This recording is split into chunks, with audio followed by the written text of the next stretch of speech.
Ada seseorang yang bernama Thabit. Tidak ada orang yang, atau mungkin sedikit orang yang mengenal siapa itu Thabit. Kali ini Anda akan dengar di khutbah Jumat ini siapa orang ini. Thabit rahimahullah seorang yang sederhana di kota Kufa di Irak dan tidak terlalu dikenal pada saat itu. Tapi dia termasuk orang yang bertakwa kepada Allah Subhanahu wa taala, orangnya miskin. Dia jalan di salah satu jalan di Kufa, dia lewati satu kebun apel. Kemudian ada apel yang jatuh dari kebun itu karena matang, jatuh di depan dia. Dia berpikir bahwasanya kebun apel ini, ya apel ini jatuh di jalan, mungkin sudah halal buat saya. Dia ambil sama dia, dia makan. Sementara dia mengunyah dan sudah habis setengah apel itu, tiba-tiba dia berpikir, halalkah untuk saya ini? Bagaimana bisa saya tiba-tiba mengambil yang walaupun jatuh di jalan tanpa izin pemiliknya? Maka dia berhenti makan, sisa mulutnya dibuang. Ada yang sudah tertelan, ada yang dibuang, ada yang masih tersisa setengah di tangannya. Lalu dia segera dengan ketakutan masuk ke dalam kebun tersebut mencari. Dia temukan ada sebuah rumah gubuk, lalu dia berkata, apakah Anda pemilik kebun ini? Dia mengatakan, bukan. Pemilik kebun ini jaraknya 1 hari dari sini. Kata orang penjaga kebunnya, kenapa? Dia bilang, saya tadi mendapatkan apel jatuh di sini, kemudian saya makan setengahnya. Saya pikir karena jatuh di jalan, mungkin halal buat saya. Tapi tiba-tiba saya ketakutan sekali. Takut Allah hisab dengan apel ini. Tolong Anda halalkan. Kata pemilik kebunnya, atau penjaga kebun pun, karena dia bertakwa sama Allah, dia nggak langsung main halalin. Dia mengatakan, sungguh tidak ada di tangan saya wenan itu. Pemilik kebun ada 1 hari dari sini. Kata Thabit rahimahullah, demi Allah saya akan datang ke sana. Jalan sehari semalam jalan kaki hanya untuk mencari kehalalan setengah apel yang sudah dia makan. Karena takutnya dihisab hari kiamat. Begitu dia datang ketemu sama pemilik kebun itu, kemudian pemilik kebun itu ditanya sama dia, Thabit bertanya, apakah Anda pemilik kebun yang ada di sini dan di situ? Dia mengatakan iya. Dia bilang, saya jauh-jauh datang sehari semalam perjalanan karena kemarin kejadiannya begini. Saya temukan ada apel jatuh satu dari pohon Anda di jalanan, lalu saya memakannya karena saya lapar. Kemudian saya tiba-tiba ketakutan pada saya sudah makan setengah. Setengahnya sudah ada sebagian saya makan, sebagian sudah saya buang, ini setengahnya tersisa. Walaupun sudah busuk saya tetap bawa. Tolong halalkan.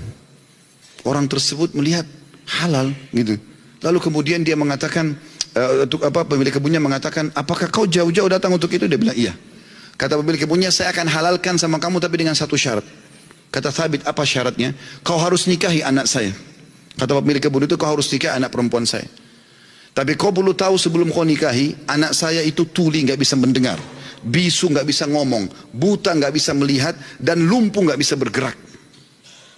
Kata Thabit rahimahullah, dalam kisah ini saya pun berpikir pada saat itu, kalau memang untuk menghalalkan setengah apel yang saya makan dan saya lepas hisab hari kiamat dengan cara menikahi wanita yang buta, tuli, ya, bisu, juga lumpuh ini, maka saya akan melakukannya.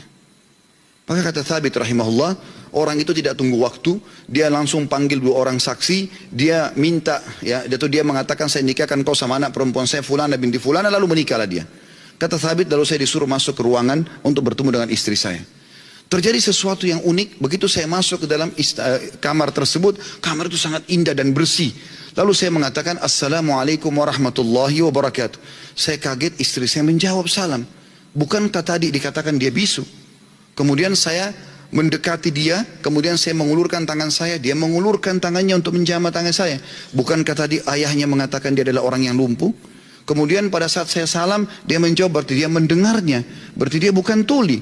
Lalu saya mengatakan, tadi waktu saya ditawarkan nikah sama ayahmu, dikatakan kau itu buta, kau itu tuli, kau itu bisu, kau itu lumpuh. Tapi kau bisa jawab dan dengar salam saya, kau jamah tangan saya.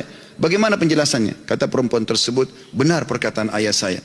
Mata saya memang buta karena selama ini saya belum pernah melihat sesuatu yang haram. Saya buta dari yang haram. Telinga saya tuli dari sesuatu yang haram, karena sampai detik ini belum pernah telinga saya dengar yang haram. Lisan saya bisu dari sesuatu yang haram, karena tidak pernah saya ucapkan kecuali yang halal atau yang boleh saja. Dan tubuh saya tidak pernah tersentuh kecuali yang halal.